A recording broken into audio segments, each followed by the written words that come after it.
Madame Galli-Curci, after starting your musical studies in piano, harmony, and composition, what prompted you to turn to singing? Well, I had the advice of the great composer Mascagni, who was a friend of our family. He used to come around and hear me play my piano. He followed my piano career.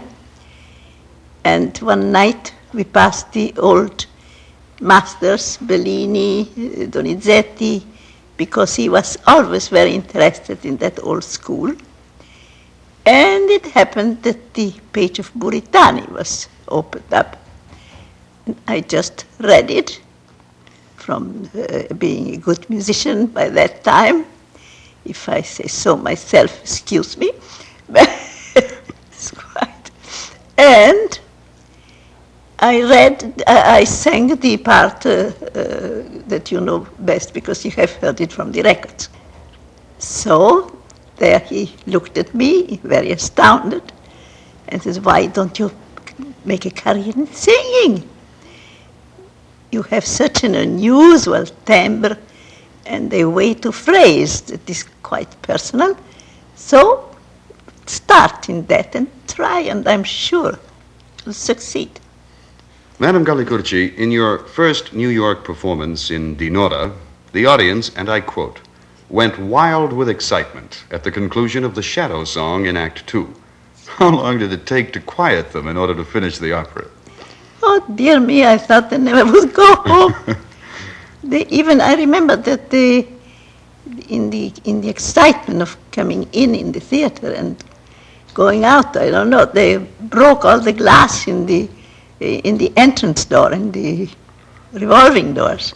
And there was a great commotion in everything. But finally they gave up because I was tired and I went. I recall reading that in the final opera of that same season, and I believe that was La Traviata, the applause at the final curtain lasted 28 minutes, with the audience demanding to hear Home Sweet Home. Would you care to tell us about that? That's right. And I thought to give them a gentle hint and sing Home Sweet Home. Oh. And so there was a piano there in the wings.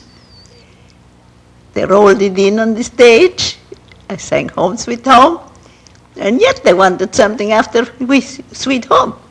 But I just put down my little foot there. You recorded on both acoustical and electrical recordings. Was this transition difficult for you? Or did you find one easier than the other? How do you compare the two from a performance point of view? Oh, from a performance point of view, it was much easier on the microphone, very much easier. The first, on the big trumpet there, was terrific. We had to go back for high notes, and nearby for pianissimos, and it was terrific. It got to be considerably complicated. Yes, very uncomfortable. How about your reaction on hearing the playback of the electrical recordings after being used to the acoustical ones? There were things that I liked better in the first one. Oh, really? Yes. In the other recording, I must admit, it gave more the volume of my voice. Well, I liked them both, you know. Mm-hmm. Of the three classifications of the soprano range, coloratura, lyric, and dramatic, which do you feel is the most demanding? They're all demanding, all three, because the technique is important for every one of those keys. Mm-hmm. And when you have technique, you have the power to express, provided you don't take technique as an end, but as a means to an end. Then what do you think, and we know that this has happened several times, of dramatic sopranos singing coloratura roles? Yes, it has happened, and it happens right now. Mm-hmm. Sutherland is magnificent in both. I like her very much, and besides that, she's a very fine woman. I like her as a woman, too. I understand you two have met, and yes. There is a mutual admiration between you. She thinks big, too. Among your other accomplishments, Madame Galli-Curci, You've become quite proficient with a brush and palette. When Yes. did you discover this talent? But when I couldn't sing anymore for that operation I had, I thought, well, I'm still an artist. My soul is still the soul of an artist, and I can change the tools and try myself in another field and have some fun there. And you've actually proven yourself in this other field. I've Well- seen your paintings here in your home, and they're absolutely beautiful. Well, I enjoy it. That's Good. what I know. I would like to ask one final question, if I may.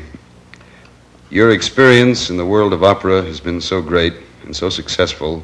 Would you have any advice for the young singers of today? First of all, I would advise them to take up an instrument, the study of some instrument, so that they have some musicianship and some way that in which they can phrase, they can help their phrasing and their, because that is very important in the opera. It's not only the romanza, the great piece, but it's the recitative is where you show your art and where you can get under the wishbone of the people. That's it. Well, thank you very much, Madame Galli-Curci, for this opportunity to acquire some of your personal views of the art to which you've contributed so much and to which you've devoted your life. Your recordings will live forever in the annals of musical history and have ensured for you the highest place among the exponents of operatic repertoire. Well, that's very charming of you to say all that, And and it's I been- have enjoyed it. It's been a privilege for us, I assure you.